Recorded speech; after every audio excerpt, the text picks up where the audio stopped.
Hello everyone, another tutorial. It's been a while. So today I'm going to teach you how to filter your MV7. I'm just gonna share my settings for you guys, okay? So I don't have any filters yet on the OBS. We're not gonna worry about this one first. We're gonna worry about our mic, okay?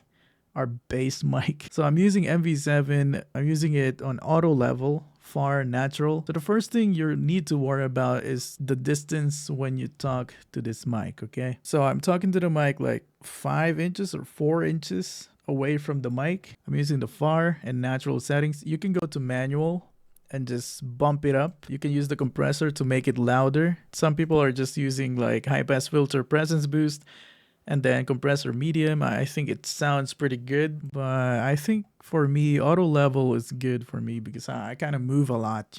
Natural is pretty bass, is pretty good. Natural, obviously, it's called natural. You can use the bright one for more like bright sound and kind of crisp, and the dark tone is for like podcast radio type, but I think natural is the best in my opinion. Okay, so yeah, we're done at this one. Let's close that, go to OBS filters.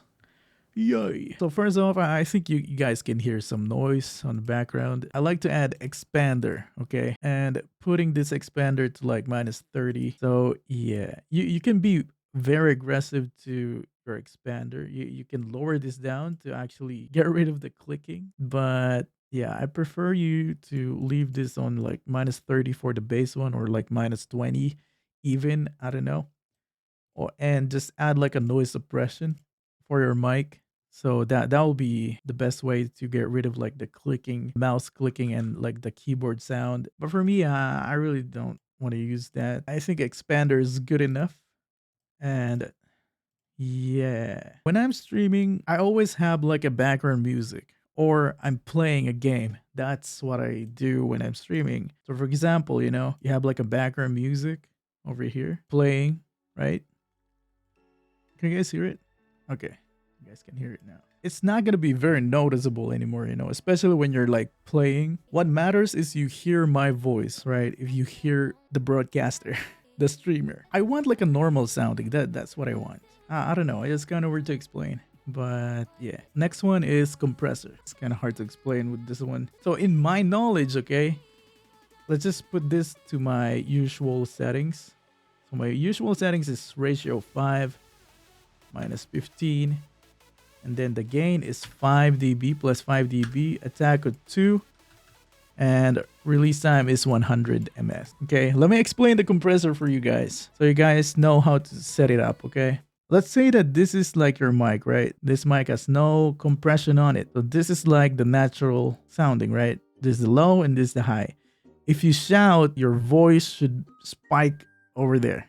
That's like the natural one. So what compressor do is, so what do we set? So we set ratio 5, threshold minus 15, the gain 5. This is the gain plus 5. Let's say like minus 15 is right here. Okay, minus 15. This is a threshold. And this is gonna be the ratio. Why did I do it like that? That is so awkward. So let's just say that 1, 2, 3, 4, 5 and 6. Okay, I'm sorry, it's kind of weird. My mouse is not that great. Okay, we set our threshold to minus 15, right? Let's make this like blue. Okay, so this is the threshold, minus 15. So this is where you set it, threshold, right? And the ratio, we set it to 6. 1, 2, 3, 4, 5. Wait, what?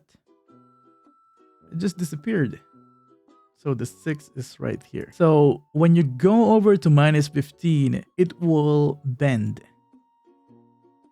It will make it bend. That means that you kind of balance it so it won't like strike your freaking ears. I don't know. I wish I'm an expert for this one, but in my knowledge, this is just, this is what it is. So let's go for the gain. Let's put like green. So the gain is going to give you more volume, obviously. Is this good? Is this a good explanation? So hard to explain, but I hope you learned something about that. Yeah, let's go to limiter. I mean, this is basically my settings for my stream. You can add like a VST. There's a 3D band over here. You know, if your mic is very bright, you can lower it down just a little bit. Don't be like too aggressive to it because you don't want that. Like -3 or -4 is gonna be your limit. I don't know. It really depends. Okay, it depends on what you're liking. So what you want to do is just record your voice, talk to it, just find what you like, right? So you can use this 3D band. It's fine. It's very simple, and you don't need to download anything, which is great. But if you want a little bit more advanced, is you can use the Reaper EQ. Okay, for the VST, you need to install it though. So this EQ standalone. I'm just gonna put my usual settings for this one. Is number 1 is high pass filter. Set the bandwidth to like 1.80, and then set it to like 760, 60 something around there. You know, because you don't need like 50 below. But it really depends on your voice. Okay, we don't have the same voice, obviously, so you need to try and error. Record, listen, change it if you don't like it. I'm just giving you guys the basics. We're gonna add one band. Set the frequency to like 12,000. Now change the type from band to high shelf, okay? This will give you like the crisp sound. Something like this, okay? Lower down the bandwidth to like 0.60 something. And put that on top of the limiter, and I think you are set, you know? If we put like a noise suppressor there, your voice will be more clean. So like 0.30, I think that's fine. We can put that on next to the expander. So yeah, I mean, that's it. That is it. Thanks for watching. I hope I helped you or something. Yeah, see you guys. Bye. Stay safe, guys.